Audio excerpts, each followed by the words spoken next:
Sveiki, taigi prieš mūsų akis yra Fendt-Rotana ryšulių presas. Šiuo atveju mes turime kintamos kameros diržinį ryšulių presą.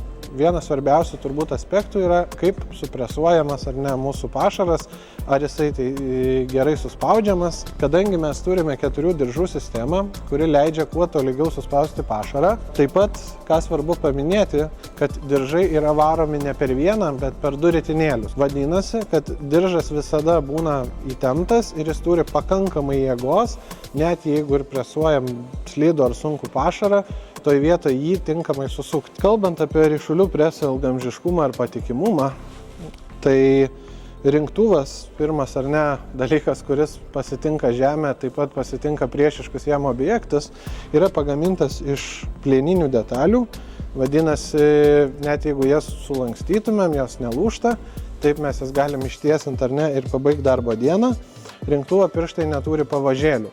Vadinasi, yra mažiau dylančių dalių, dėl to ilgaamžiškumas pailgėja. Kalbant apie diržus, jie yra sujungti specialia technologija, todėl diržas iš savęs yra vientisas. Ką dar svarbu paminėti, kad netgi patekus kokiai šakai ar ne, ar metalui, jeigu mes pradurėme diržą, diržas yra padarytas taip, kad jis neplyštų ir jeigu mes jo neperpjauname, tiesiog turime skylę, jisai puikiai tarnauja toliau. Todėl diržai yra ilgaamžiai ir jų dažnai keisti nereikia.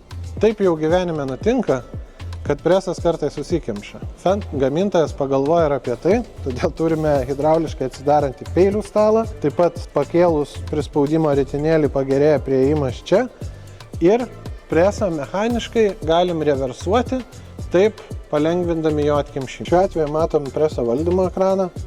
Valdymas yra pakankamai paprastas, valdome su viena hidraulinė pora. Šiuo atveju esame prijungę jį prie traktoriaus įsabų sistemos ir valdome per traktoriaus ekraną.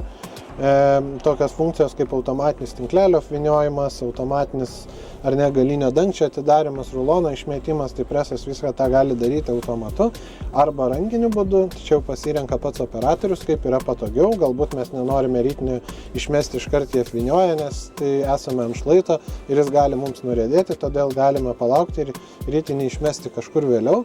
Taip pat, kad pagreitinti pačią procedūrą, presas turi greitus atidarimo cilindrus, todėl vos per kelias sekundės mes rytinį išmetame iš preso, taip taupydami brangų presavimo laiką.